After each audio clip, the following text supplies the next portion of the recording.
La France en alerte terroriste maximale. À Moscou, le bilan de l'attaque du Crocus City Hall de vendredi continue de s'alourdir. Au moins 137 morts, 182 blessés, dont une centaine toujours hospitalisés. Bilan toujours provisoire, bien sûr. Sur place, les recherches se poursuivent dans les décombres de cet immense centre commercial.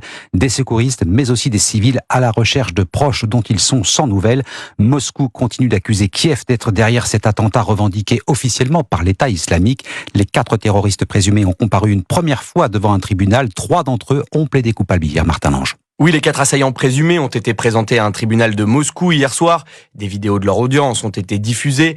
4 hommes se succèdent dans la cage de verre réservée aux accusés, menottés, le visage tuméfié. L'un des suspects porte un bandage à l'oreille, tandis qu'un autre est allongé dans une chaise roulante, incapable d'ouvrir les yeux.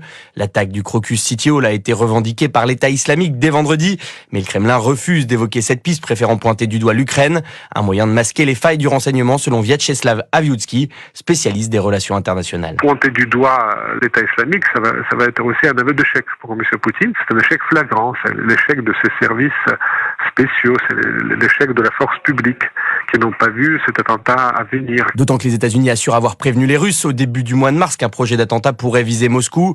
Les 4 assaillants présumés ont été placés en détention provisoire jusqu'au 22 mai, dans l'attente de leur procès. Ils encourent la prison à perpétuité. Martin Lange. Et puis